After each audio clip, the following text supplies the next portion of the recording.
In the last few lectures, we have been looking at problems which were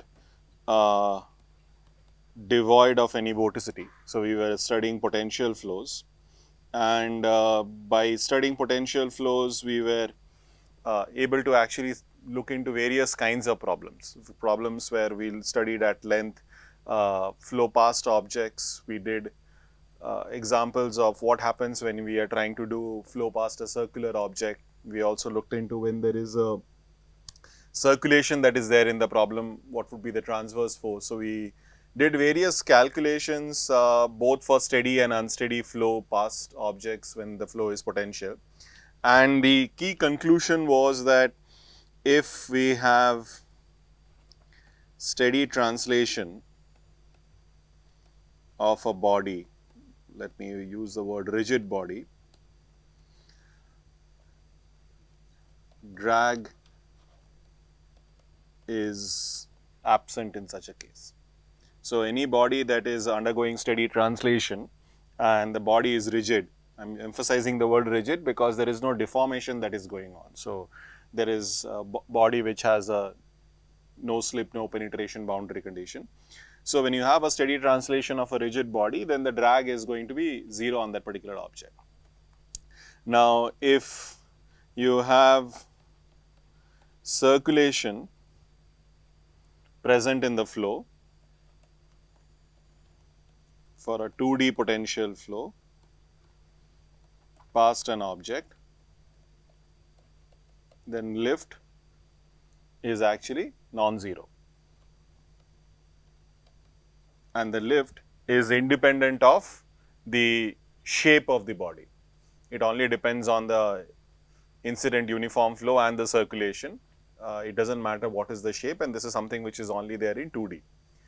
Now, towards the end, then we started discussing about what is the source of this circulation, how do we actually get the circulation. And so, there are two questions with which we conclude our potential flow discussion. One is obviously resolution of this paradox that the drag force is 0. The other is trying to understand that what was the source of the circulation.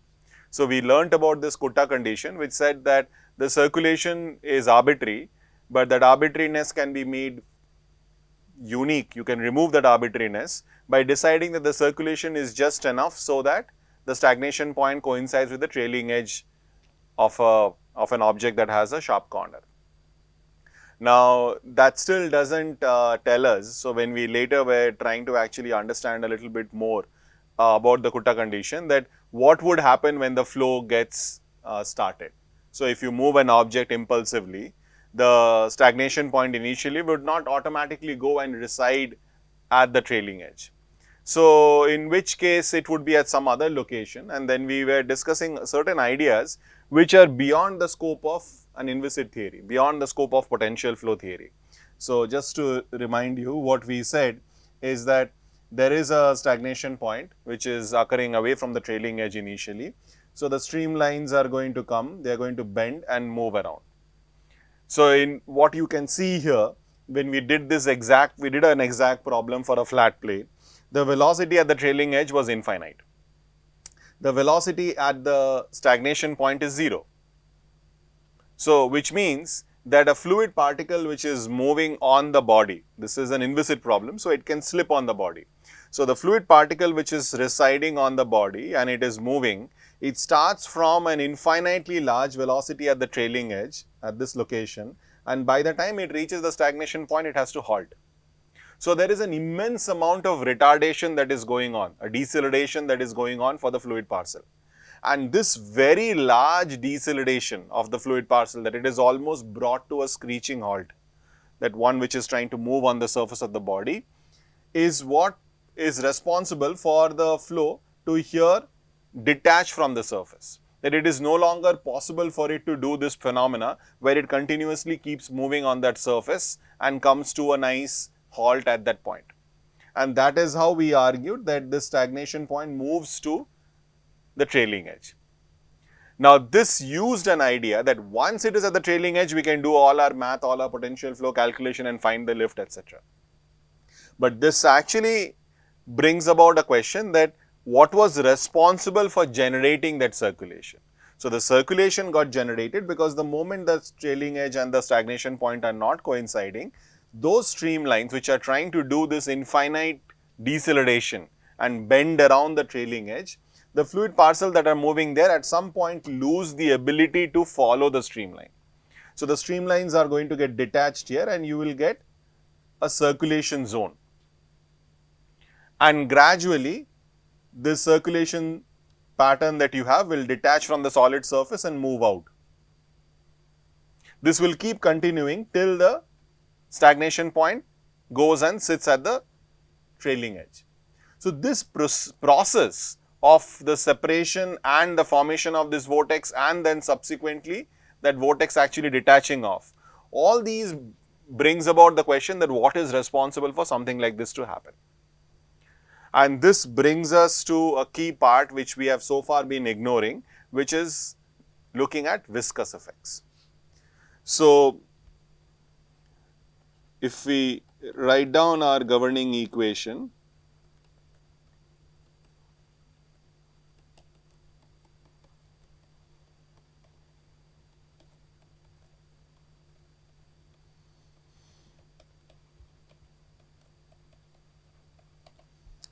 so this is our governing Navier-Stokes equation, where I have now introduced this kinematic viscosity, which is the ratio of the dynamic viscosity by density.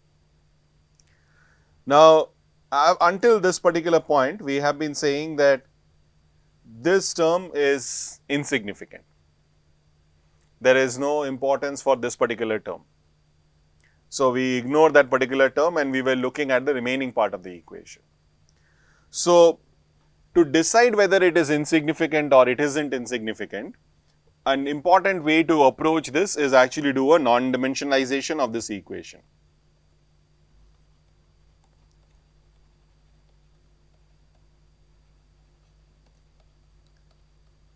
So, instead of looking at dimensional quantities, if we look at non-dimensional quantities, you can take your governing equation, let us say the velocity, and this has units of meter per second. So, I use some characteristic velocity scale. So, characteristic velocity scale means if you were looking at flow past an object, if there is a uniform flow, you choose that uniform flow velocity scale. If there was a flow which was not a uniform flow, you can choose the maximum velocity or you can choose the average velocity. You choose some scale which is basically given in the problem as your velocity scale. Similarly, for position, you choose a length scale that is there in the problem. If it's a circular cylinder, the radius is a length scale. If it's an elliptical cylinder, you choose the major or the minor axis as the length scale. If it is like a thin plate, then you have two length scales which are very widely separated. So, if you have a very thin plate, you have one length scale which is the width and the other length scale which is the length. So, a priori you do not know which length scale to choose. So, you choose one of those two length scales and then the problem will reveal whether the physics is that you are interested in studying is occurring at length scales which is the larger or the smaller length scale. So, when you do not know anything, you pick a length scale that is given in the problem and then you decide to actually look at the non-dimensional equation that you are studying. So, we have a non-dimensionalization for the velocity, a non-dimensionalization for length, we need a non-dimensionalization for time. Now, if this is a steady problem, then there are non-dimensionalization for time will only have a time scale which is L by U. If there was an unsteadiness in the flow, so let us say there was an oscillating background flow that was there in the problem, you could have chosen a non-dimensionalization that depends on let us say the frequency of oscillation. So, every problem will give you certain features of what are the length scales, what are the velocity scales, what are the time scales. If the problem is steady, then there is no other reason to actually choose a time scale other than L by U. If the problem had an inherent unsteadiness, then there would be an unsteady time scale that would come in the problem. Pressure. So, what do we choose as the scale for pressure? So, again if you think for this particular problem that we have done for potential flow problems, if you use a Bernoulli kind of a scaling, then pressure will be rho u square as the scale for pressure. You have already been introduced to the quantity Cp, which is a non-dimensional pressure coefficient, and you saw that Cp has the difference in pressure by half rho u square. So, rho u square is a scale for pressure that comes out when you are arguing things from the potential flow theory or Bernoulli's equation. Now, using this, if we try non-dimensionalizing this, so if you write all your variables as u bar and L by u, and this becomes dou ui star, dou t star. Then the advective acceleration, there are two velocity, so I will get a u bar square, there is a length, so I get an L here, and this becomes u star j dou u star I dou x star j is equal to minus 1 by rho. For pressure, I will get rho u bar square, x is L, dou p star dou x star I. Then I have kinematic viscosity, I will have a u bar, I will have an L square, dou square ui star, dou x star k square. And then here I have gravity, so I can take out, if it is body force is gravity, I can take out g from this and I can write g star I, which is just a unit vector that is directed along that acceleration. So, now if you look at the left hand side, all the terms that are involved are u square by L. So, if I divide throughout by u square by L, I will have dou ui star, dou t star, uj star, dou ui star, dou xj star equals minus, so this is u bar square by L. Then for pressure, we had rho u bar square by L into 1 by rho dou p star dou xi, and here I have nu u bar by L square dou square ui star dou xk square star. And if I can write the body force term, but right now I will just do it without the body force part. So, if I divide throughout by u square by L, then I will cancel out the u square by L, and here I will have L by u square. So, L, this leaves me with a term that is sitting here, which is nu divided by u bar by L, or mu divided by rho u bar by L. So, this particular term, as you see, is multiplying the viscous force when compared to the other parts which are related to acceleration and pressure gradient. So, this quantity or the inverse of this quantity, rho u bar L by mu, is known as the Reynolds number.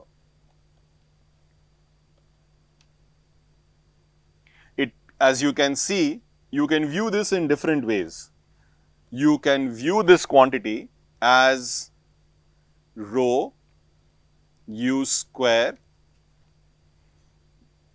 multiplied by L square in the numerator divided by mu u L. Now, what are the quantities in the numerator and denominator? All I have done is I multiplied by UL both in numerator and denominator. But the numerator has units of pressure times area. So, it has units of force. So, the numerator here has a measure of the force that comes from inertia, whereas the denominator has a measure of force that comes from dissipative effects. So, the Reynolds number gives us a measure of the inertial force to viscous force. How large are effects of inertia when contrasted with dissipative effects. So, you can think of it that if you were to say that Reynolds was approaching infinity, it was becoming infinitely large, that means the inertial acceleration or the inertial force in the problem is significantly larger than your viscous force. So, this equation, which is now written in the non-dimensional form. So, this is my non-dimensional Navier-Stokes equation. So, if you push Reynolds to infinity, you can see that this particular term is actually becoming very small. So, in a sense where what you did for inviscid theory, you can consider the inviscid theory problem as the asymptotic limit of infinite Reynolds number.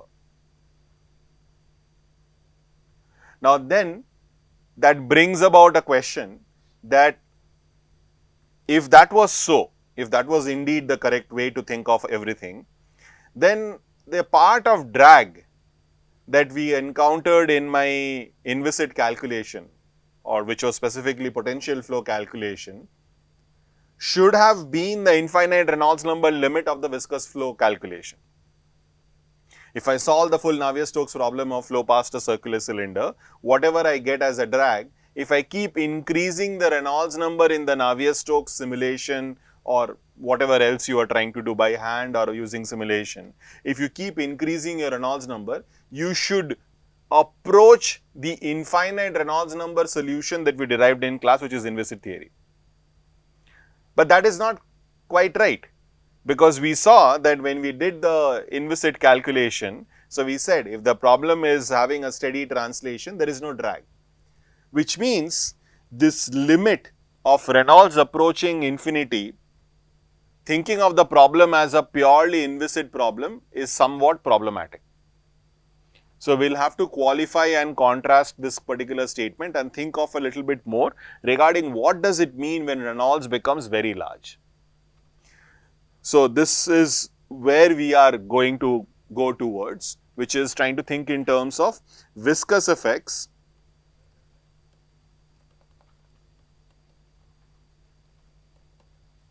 in the bulk and viscous effects at boundaries. When I said Reynolds approaching infinity, this becomes inertial forces are more important than viscous forces. What I am actually saying is more regarding bulk viscous effects. That in the bulk of the flow, far away from boundaries, Reynolds being infinity implies that inertial forces are dominant over viscous forces. That viscous effects are a correction, are a small correction over whatever you have found. So, you have solved for flow past a circular cylinder. This is what you have obtained. You know the analytical solution. You know a lot of different things in the problem. Now, if someone were to ask that, okay, this is what you have obtained, how would the solution look like for very large Reynolds number? And you can safely say that the flow would look very similar to this, provided you are at distances which are much larger than the size of the object, which is basically boundary. So, if you are away from the boundary, if you are not close to the boundary, a large Reynolds number solution is going to look very close to what you get from inviscid theory. Okay. So, this is what we will have to think a little bit more and qualify, because this is not just a ratio of forces. You can also think of it in a different way. What is Reynolds number? Reynolds number is once again just some combination of parameters, but it is useful not to think of it as a combination of parameters, but rather as ratio of quantities. Whenever you see a non-dimensional quantity or a non-dimensional number, try to think whether it is actually giving you a sense of ratio of two forces, ratio of two velocities, ratio of two time scales, ratio of two length scales. Then it gets easier for you to understand what Reynolds approaching infinity or Reynolds approaching zero implies. So, we saw this as a ratio of forces. We can also do it this way. So, you have rho UL by mu. So, I can write this as UL by nu. I can now write this as L square by nu which means I have multiplied by an L. So, I can write it as L by U bar. All I have done is I have multiplied the numerator and denominator with an additional L and then written the numerator as L square by nu and denominator as L by U bar. Now, what are the dimensions of numerator and denominator? They should have the same dimension because Reynolds is dimensionless. But what is the dimension of the numerator? L square by nu. L has dimensions of length square, right? And nu, which is the kinematic viscosity, that is mu by rho. This, so nu has dimensions of ml inverse T inverse.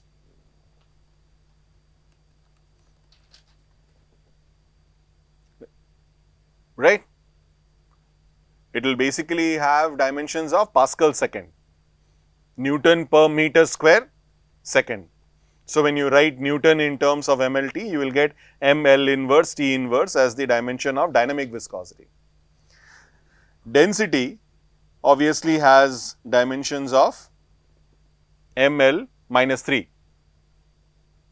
which means kinematic viscosity has dimensions of L square T inverse, meter square per second. And that is the reason why the name is kinematic viscosity. There is no mass involved in kinematic viscosity. The dimension has nothing to do with mass. It only has to do with length and time.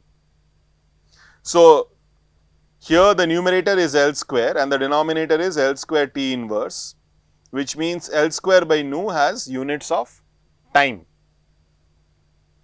L by U should also have units of time, length by velocity, that also has units of time. So, the numerator is a time scale, denominator is also a time scale.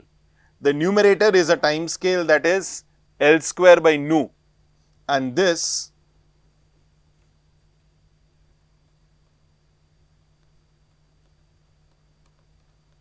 is a viscous time scale. If you see that in a given time, in a given instant of time, the distance over which viscous effects are acting is square root of nu t. So, you have introduced, think of it like a dye problem, that you introduce a small blob of dye, the dye is basically going to diffuse over a period of time, the size over which you see that blue color. Put a small blue dot in a liquid, don't do anything, just let it dissolve and spread. So, after a point in time, you are going to see a larger region over which the color has spread, and that region which it spreads is going to scale as square root of diffusivity of the dye molecules in water times T, that is the distance over which it is going to spread. In the same way, this time scale, which you write it as L square by nu, tells that how much time would it take for momentum to be transmitted over a distance L purely due to viscous effects.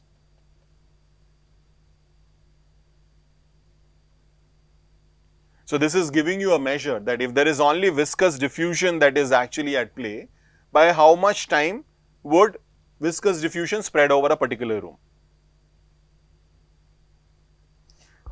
L by U is a time scale which is given by flow. I have fluid particles which moving with velocity u bar. So, if it was purely moving with that velocity u bar, then to travel a distance L, I would take a time that is L by U. So, now you can see Reynolds number is the ratio of a viscous time scale by a flow time scale. Now, try thinking of what does large Reynolds, what does small Reynolds mean. So, when Reynolds is very large, you have your viscous time scale being much larger than your flow time scale. So, think of this problem again, flow past a circular cylinder. So, in this case, for a fluid parcel to get transported purely by the flow, there is the momentum diffusion of the momentum that is present here due to the effect of the flow is going to be much more rapid than due to viscous effects. In an inviscid problem, the flow time scale is infinitely smaller than the viscous time scale. So, you should always think of an inviscid problem as a limiting problem where viscous diffusion or viscous time scale is the largest time scale in the problem. So, when you think of a problem or a scenario is inviscid, that effectively means it is inviscid within a time scale that is much smaller than the viscous time scale. These are all limits. So, Reynolds approaching infinity or the inviscid theory is to be viewed as looking at flow or looking at dynamics where the largest time scale in the problem is the viscous time scale. So, you are observing everything because before viscous diffusion has done anything. Similarly, if you think of the other limit, which is Reynolds being very small, you are looking at Reynolds approaching 0. So, this is known as creeping flow or Stokes flow. Here, the viscous time scale is asymptotically smaller than the flow time scale.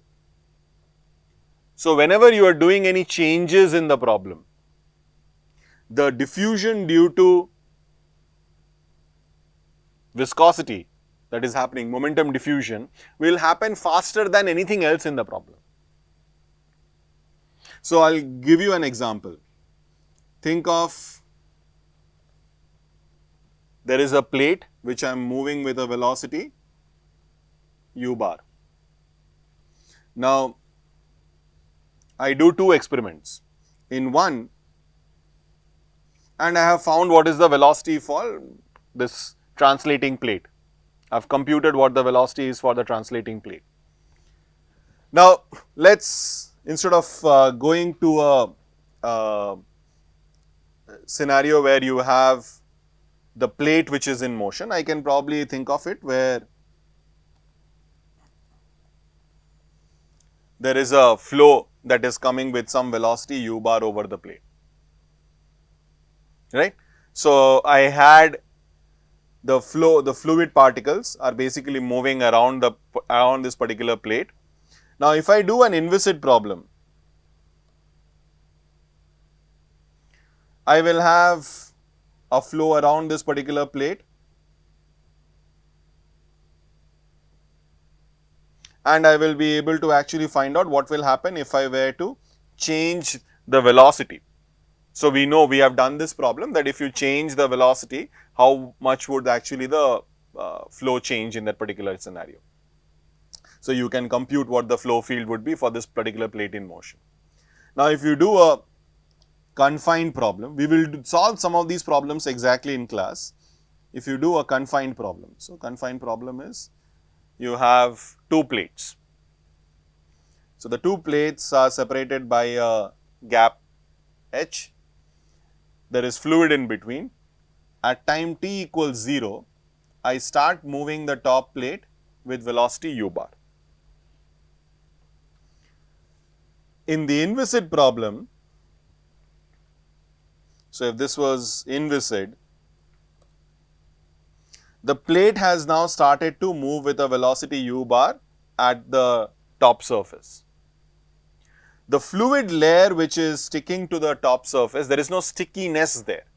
This is an inviscid problem, which means even though I have introduced a source of momentum at the top plate, I have made the top plate to move, that momentum does not get transmitted in the direction into the fluid. That is what inviscid theory says, that we are observing this problem on time scales during which the fact that I am moving the top plate, that information has not percolated down to the fluid. The fluid is still in a state of rest. So, fluid is at rest. I am putting this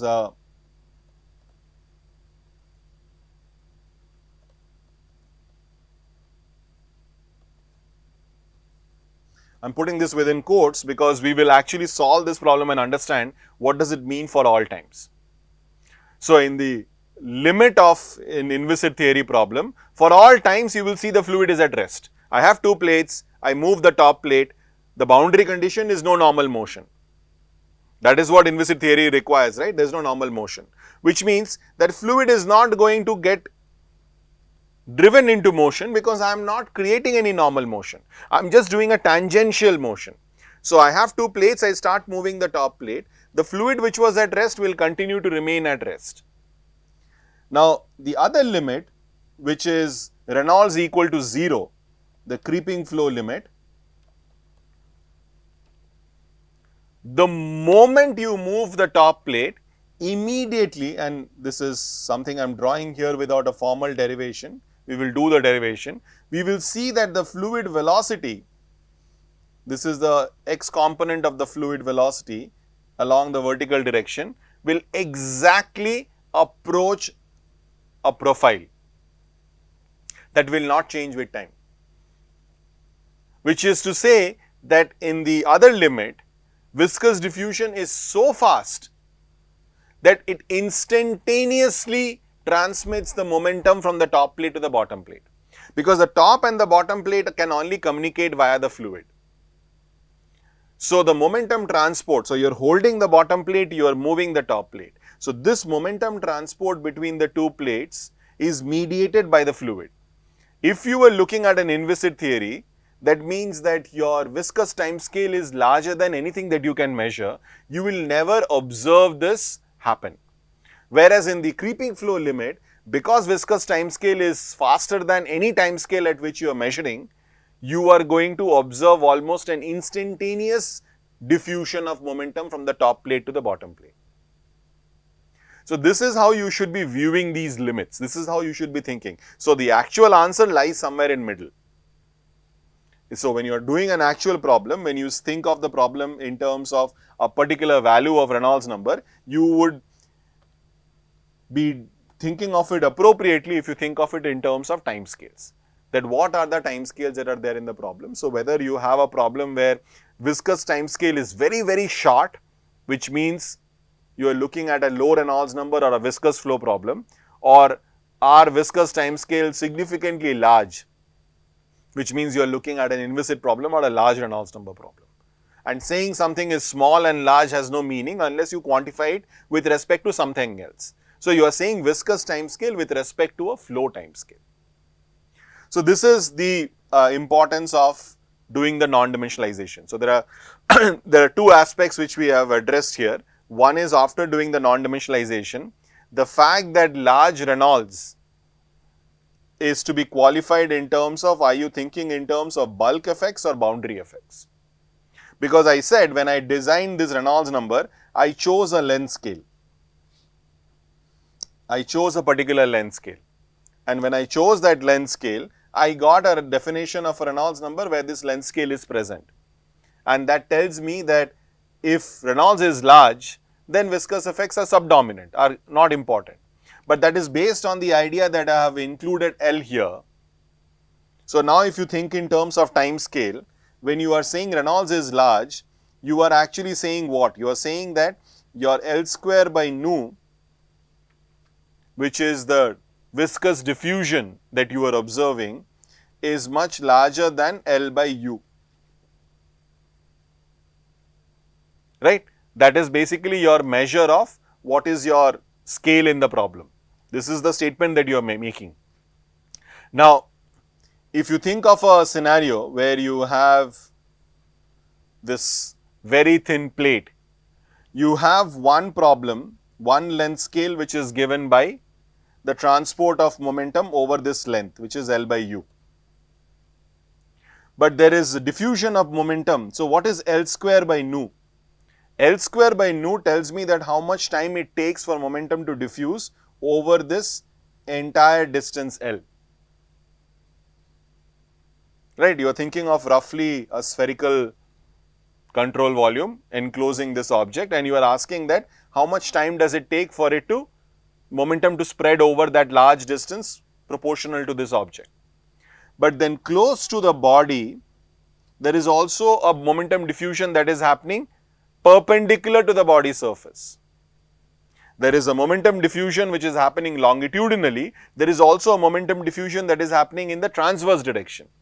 So, if I don't choose this as L, I rather choose this as some delta, then you can see that there is a length scale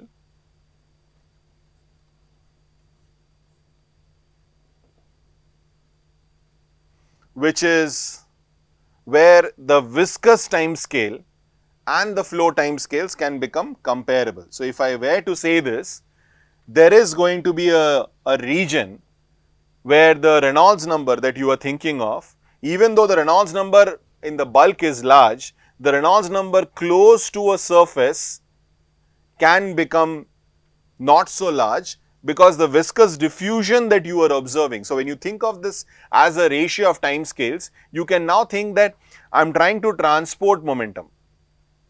So, momentum is basically being transported by the flow, momentum is basically being transported by viscous effects. So, when momentum is being transported by viscous effects, I can transport it along the length of the body, I can transport it perpendicular to the body, longitudinal diffusion, transverse diffusion. Now, even though it will take for a large Reynolds number, what it means is that the time it takes for it to diffuse over a distance L is much larger than the time it takes for the flow to diffuse momentum. I take a high speed flow parcel, I take it over a distance L by the flow. I take a high speed flow parcel, and because of viscous diffusion, that slowly spreads out and makes the other parcel move slightly faster. That is viscous diffusion of momentum. Large Reynolds number means that the second process is extremely slow compared to the first process. But then I am now trying to make you think that close to a boundary, you can also have this diffusion perpendicular to the boundary over distances where it manages to diffuse over a time that is comparable for the flow to convect it or take it downstream. So, this is how we are going to actually challenge the notion that even though Reynolds may be very large, that does not mean that we ignore viscous effects everywhere in the domain. Okay, so that would be our foray into trying to study how do we do problems which are very large Reynolds number. But before we do all of that, going back to the equation that I wrote down, the dimensional equation. So, that is a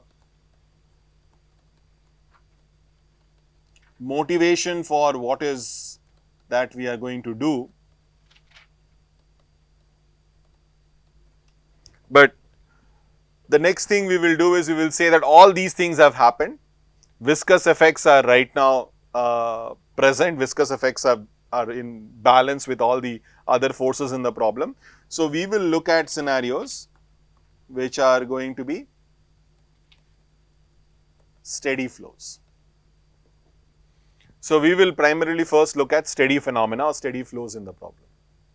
And along with that,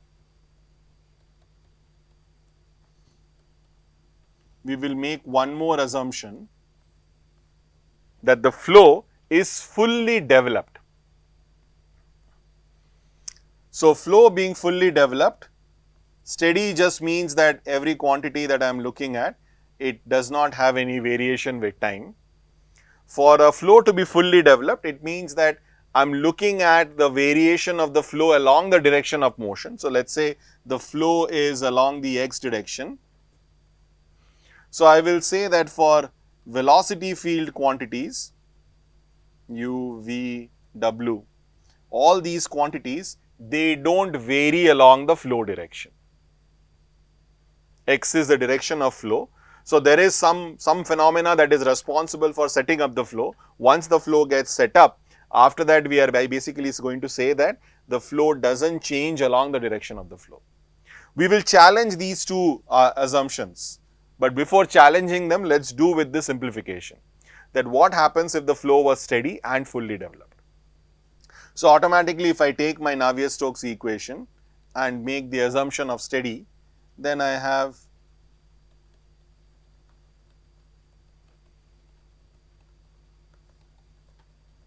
and if I include body force, this is my steady Navier-Stokes equation. Now, we will do fully developed assumption. So, fully developed assumption means that I am going to have dou u, dou x, if x is the direction of motion, dou v, dou y, dou w, dou z is equal to 0. Sorry, dou v, dou x, dou w, dou x is equal to 0. All of these velocity field quantities, they don't change along the direction of flow. And to keep things also simple, we will focus primarily everything being two-dimensional, and we will also consider the flow to be constant density. All these two assumptions can be relaxed and you can work with a more general setting, but we don't lose in terms of what we are going to learn by making these assumptions. So, we will consider 2D flows with constant density. And the first set of assumptions that we are going to work with is assuming the flow to be steady and fully developed. So, the moment you make these assumptions, so you have said dou u, dou x is 0 and the flow is constant density. So, it is an incompressible flow and I am also going to assume the flow is 2D. So, I have dou u, dou x plus dou v, dou y is equal to 0, which is to say that in my equation I will have dou v, dou y is equal to 0, which means v is equal to some constant. Let us call that as v0. Now, let us go to our steady equation. Our steady equation is uj dou ui dou xj is equal to minus 1 by rho dou p dou xi plus nu dou square ui dou xk square plus gi. Now, this term, if you write it in terms of its component, there is going to be term which is u dou x plus v dou u dou x, v dou u dou y in the x direction, and in the y direction it will be u dou v dou x plus v dou y in the y direction. Right? Now, since the flow is fully developed, which means that I can safely drop these terms. Similarly, in the momentum equation, instead of writing it as dou square ui dou xk square, I will just write it as dou square ui dou x square.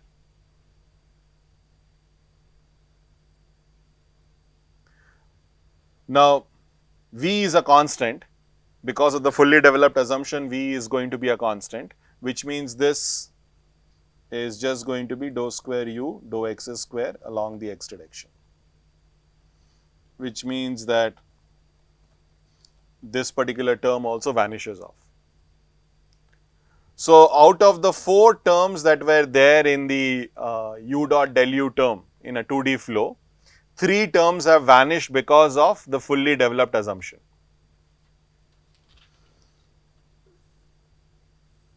So, if I have 2 plates, y is equal to 0, y is equal to h. If the 2 plates had no normal motion, you can do a bunch of different things with this plate, but the plates do not have any vertical or normal motion along y, which means v is equal to 0 at y equals 0, v is equal to 0 at y equals h. Now, if v is equal to a constant in the bulk, then that gives me the only solution to be V naught is equal to 0. So, when I use the fully developed assumption along with incompressibility and the no penetration boundary condition on the two surfaces, I arrive at the solution that V is equal to 0. So, with all of that, what happens is even the last term vanishes off and I am left with an equation which is 0 is equal to minus 1 by rho dou p dou x plus nu dou square u dou x square plus, if I say I am looking at gravity as the body force, there is no body force in the x direction.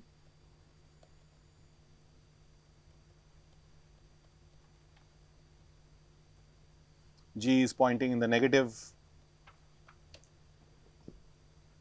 So, these are the two equations which you will get for 2D steady flows that have constant density and are fully developed. Okay. So, in next lecture, we will go ahead and solve some canonical flows. We will take various examples and we will solve them, and we will also try to actually see that with different modifications of boundary condition, what happens to the solutions. So, these calculations are fairly straightforward because now that you have these equations, we will only focus on solving these equations, but eventually after solving these equations, we will obtain velocity profiles. We will have information regarding flow rate, what is driving the flow, how it is related to things like flow rate, average velocity, maximum velocity, things like that. But the goal is that after doing all of this, we will then come back to the two assumptions that we have made: steady flows and fully developed flows. So, first thing we will relax is we will say the flow is not steady. So, we will allow for unsteady effects, and then we will relax the fully developed assumption. We will say that there will be variations in the direction of the flow. So, those are the two ways by which we will understand more about momentum transport. Okay. So, we will stop here.